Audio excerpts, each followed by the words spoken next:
Hello guys, and welcome back to my channel. This week I'm getting everything ready on the flower farm, ready for spring, like I have been for the last few weeks. And I didn't film anything yesterday, it's Tuesday now in the week. I had a volunteer yesterday that came, which was so helpful because we managed to get loads of this field prepared. And I've just put this membrane along the edge here just to tidy it up because the ends were a bit frazzled. So that's made it looking a bit tidier. And then what we've done is we've put compost on these two beds here, and then I've got one more bed to prepare here really. I could probably squeeze two in, but as you can see, this big wall here puts shade down there. I think in summer it's not so bad, but I think just for this year I'm going to leave that. If you've got any suggestions for shade loving plants that I could grow for cut flowers, then let me know. Maybe I'm thinking maybe hydrangeas or something like that. I've heard that they like to have shady conditions, but you'll have to let me know because I'm not an expert on shady flowers. And just before we go any further, I just want to explain the state of my chin. What happened was that me and Rob were working on something together on Saturday, and Rob passed me the heat gun that we were using, and it hit me on the chin and it burnt the end of my chin. So apologies about my chin. So basically yesterday when my helper was here, we got two beds prepped, and then I realised I had more space which I hadn't calculated for. And I don't know whether this is because I've barely got any paths in this field.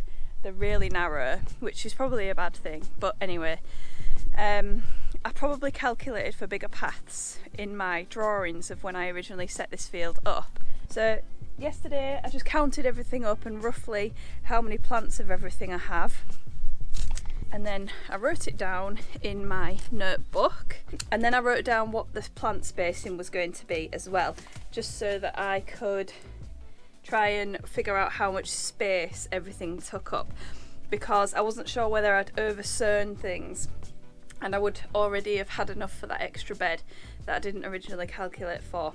But it turns out I've got enough for exactly 21 beds, which is what I thought I had before. So I need to sow more for an extra 3 beds. I'm gonna have to go and have a look through my seeds and see what else I fancy sowing, what else I think I want a bit more of. The other thing that I just wanted to share with you was that yesterday we were putting the weed membrane down on there. It was a bit of a nightmare job to do because it was really windy yesterday, and it's less windy today, but it's scorching. It's like 19 degrees today, which is so nice.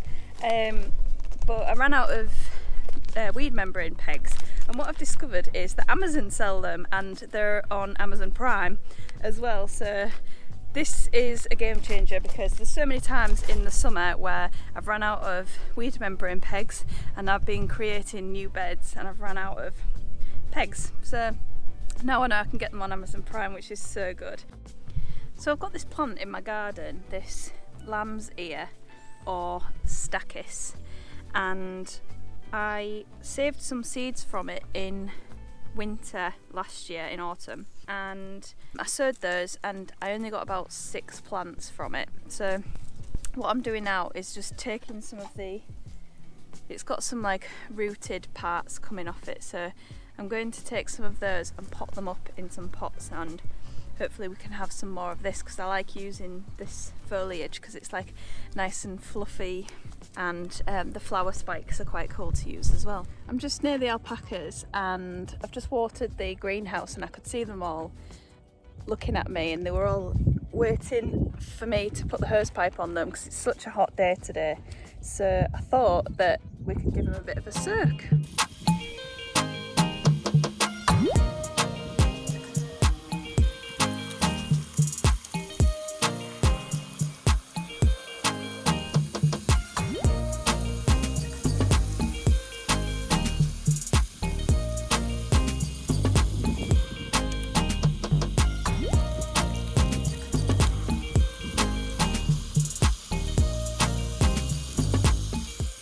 So I'm not sure if I've said in any of my other videos, but the alpaca's fringes are getting quite long now.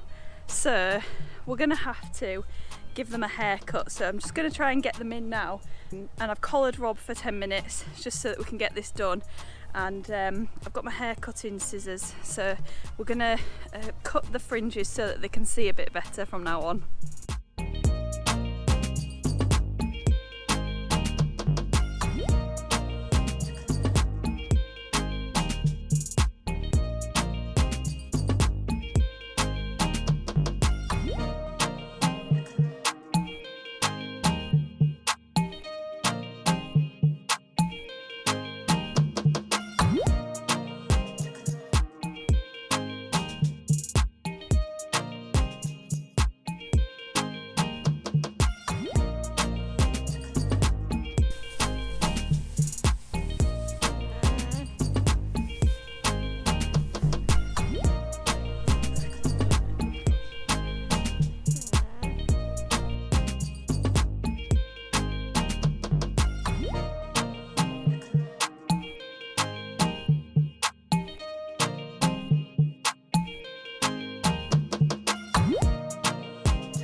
Fresh trims for the boys.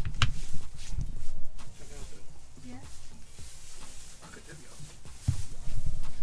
Rob said he wants to give me a haircut as well. I'll do it. Look, amazing job of mine. Come on.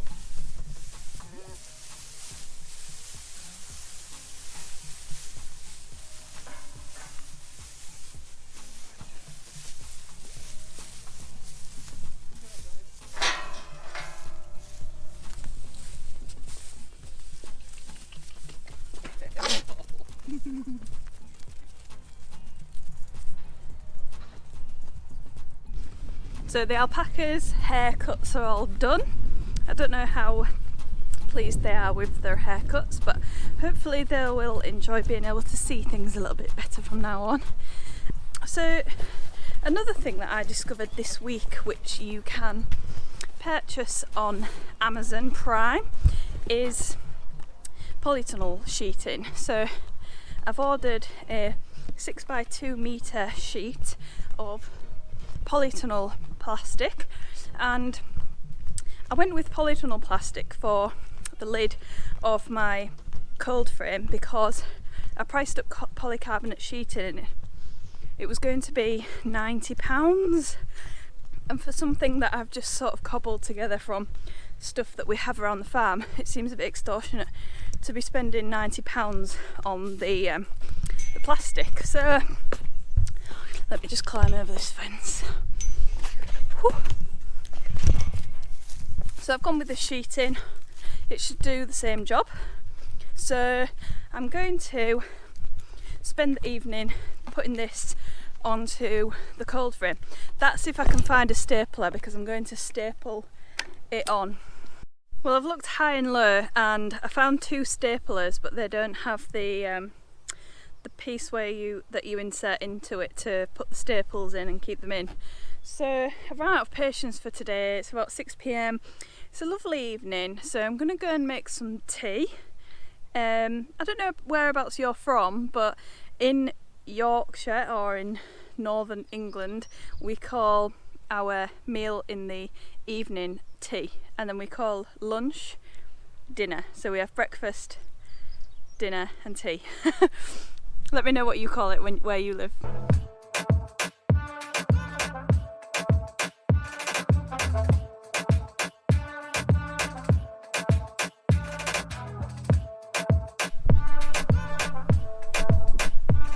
Why oh why could that have not just finished a couple of feet later, and then it would have covered the full bed.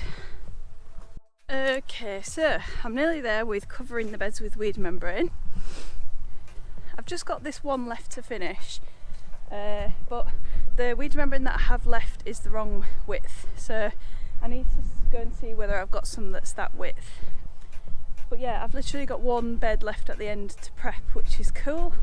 It does look a bit like a patchwork quilt, which I'm a bit annoyed about, but the purpose of the weed membrane is to function as weed membrane, and that's what it does. So just because it's a bit patchworky doesn't mean it's not going to work. So really pleased with that. So this afternoon I need to go and have a look for a stapler to get the cold frame sorted, and I need to go get some fuel for the rotavator as well, and then I can get all those jobs finished. Right then guys, I've been out and I've got all my problems sorted. I've been and got fuel for the rotavator, and I bought a stapler as well. It was a little bit pricey, but at least we've got one now that should work. So I'm going to get cracking on now with putting the plastic on this cold frame, because it is going to get cold. Like I said, on Monday and Tuesday the next week it's going to be 0 degrees during the night. So as well as this, I might just find some bubble wrap or something just to put over the plants, because I don't own any fleece, so that's going to have to suffice for now. So let's get cracking with the plastic on the cold frame.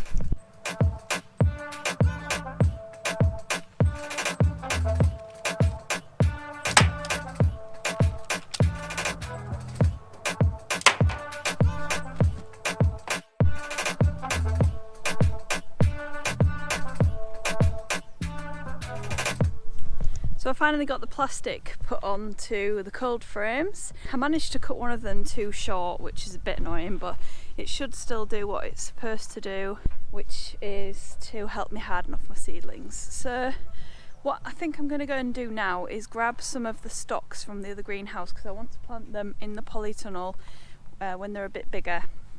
So they need to come across here, and so do all the snapdragons actually. But if you look in here, we're almost full already, so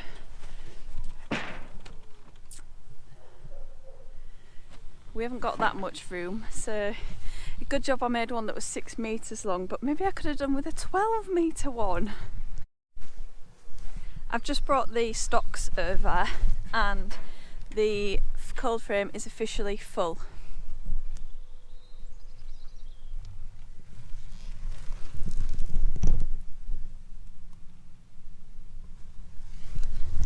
It's so full, and I've still got things that I need to put in there, but we'll just have to have a jiggle around and see what we can do.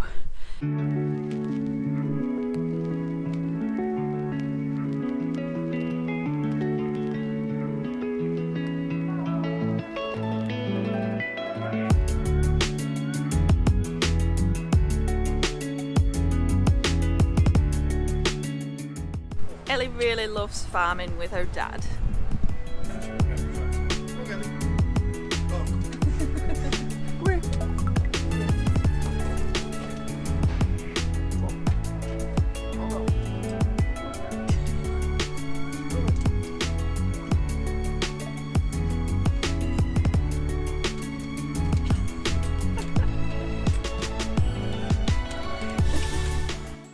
Good morning guys, it is now Good Friday morning. I was going to have a day off today, but decided to come out and do a few things. Rob's just going to have a look at the rotavator for me, because it was making a few clunky noises yesterday, and I've got the thinnest strip left to finish, so it would be so good if I could just get that finished, and then the whole field has been prepared then. So I didn't want to carry on and break it yesterday, so he's gonna just have a quick look at it for me, so hopefully I can finish using that. But they are quite busy at the moment getting the fields prepared and everything. I just wanted to show you, yesterday when I put the plastic on the cold frames, I left a thermometer outside last night with a minimum and maximum temperature gauge on it, and then I left one inside the cold frame to see what the difference is, and I've had a look. There's not a huge difference. So at the moment it's 7 degrees and the minimum was 4.5 outside, and in here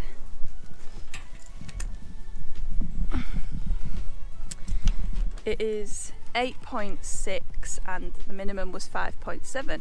So there is about a degree of difference, which is quite cool. So I'm gonna have to keep some bubble wrap or something on hand just in case. Well, we're definitely gonna get a frost, I think, on Monday and Tuesday, so need to keep that at the ready to protect the little plants from the frost. So yeah, I'm just basically today I'm just gonna try and get that rotavated. So the rotavator hasn't exactly been fixed, but the problem has been identified. So there is something wrong with the centrifuge apparently, so it needs a part, I think, but they said I can just use it just to finish off this small strip here along the back. So I'm going to do that now, and then I'm done for the day. I'm going to have the rest of the day off, I think.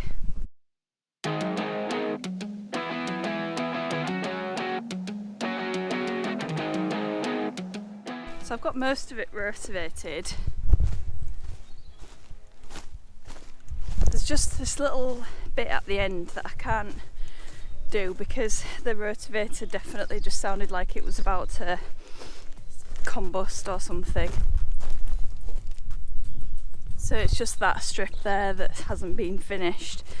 So we're gonna have to see like if they can manage to get it fixed in time for me to rotivate it before it needs planting, or I could just mulch it really thickly and cover it with weed membrane and kill the weeds off and just leave it as a no dig area. So a few people have commented suggesting no dig as a method, and basically that is what I'm trying to get to. So I don't know why, it seems just within me I feel like I need to rotivate it once before I put everything down, the compost down and the weed membrane. It just seems right in my head for some reason. It's probably not logical, but basically it's because I don't have enough compost to cover it thickly. I think I'm going to buy another load of compost this season to mulch everything over winter. So yeah, if I can get it rotavated, then get it sprinkled with a bit of compost and a bit of goodness, then I will cover it over, and then from this year forward I will just keep adding compost and goodness and then remulching it with the weed membrane. So I probably won't rotivate any of the beds after this. I'm just trying to do it to get the field ready for the future. So yeah, that's all done, and I'm gonna call it a day now. I'm gonna go inside and edit the video, enjoy my Good Friday sitting on the sofa with my doggies. It's a little bit chilly today, so I'm glad that I'm deciding to take this half day off. So yeah, thanks so much for watching guys, and I will see you next week.